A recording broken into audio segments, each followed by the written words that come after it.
এই জন্য আল্লাহর ক্ষেত্রে আলিম শব্দ ব্যবহার হয়, কিন্তু কোনো মানুষের ক্ষেত্রে আলিম শব্দ ব্যবহার হয় না। কারণ এই জ্ঞানের পরিধিটা কেমন বোঝানো হয়েছে যে আটলান্টিক মহাসাগরের যত পানি আছে, একটা পাখি তার ঠোঁট দিয়ে যে পরিমাণ পানি দিতে পারে, ঠিক এই পরিমাণ জ্ঞান আল্লাহ মানুষকে দিয়েছেন। এর চেয়ে বেশি জ্ঞান দেননি। এই জন্য আল্লাহ বলছেন ওমা উতিতু মিনাল ইলমি ইল্লা কলিলা, জ্ঞানের তোমাদেরকে সামান্য দিয়েছি।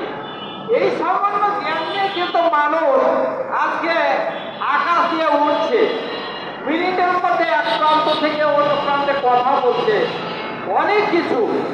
এই বিশাল জ্ঞানটাই একমাত্র আল্লাহ। এরপরে যে বেশি জ্ঞানটা আছে, এই জ্ঞানটার মধ্যে, এই পরিভূত জ্ঞানটার মধ্যে চারটা ভাগ।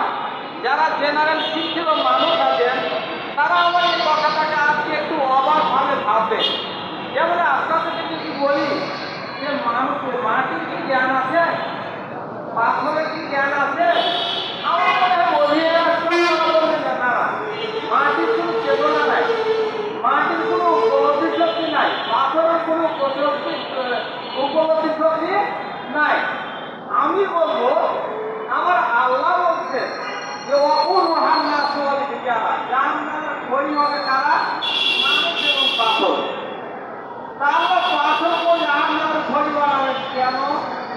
আল্লাহ পাথরকে যে জ্ঞানটা দিয়েছেন, এই জ্ঞানটা আমরা মানুষ উপলব্ধি করতে পারি না, কিন্তু পাথরের জ্ঞানটা আল্লাহ উপলব্ধি করেন। তাহলে আল্লাহর জ্ঞানের পরিমাণ দিয়ে তিনি বুঝেন, কিন্তু আমরা আমাদের জ্ঞান দিয়ে বুঝি না। আপনাদেরকে আমি বুঝাতে পারিনি, আর একটু বোঝাবার চেষ্টা করবো। আচ্ছা, আমরা গৃহপালিত বিভিন্ন জীবজানোয়ার পোষাপালা করি, আমরা গরু বাছুর বিভিন্ন কিছু পালি।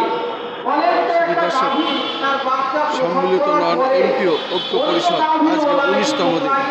আজ 19তম দিনেও তারা জাতীয় প্রেস ক্লাবের সামনে তারা লাগাতার অবস্থান কর্মসূচি ধরে রেখেছেন। এবং আমরা দেখতে পাচ্ছি এখানে কেন্দ্রীয় নেতৃবৃন্দ এবং বিভিন্ন অঞ্চল থেকে আগত শিক্ষকরা বক্তব্য দিচ্ছেন, তারা তাদের অবস্থান ধরে রেখেছেন জাতীয় প্রেস ক্লাবের সামনে। আজ 19তম দিন।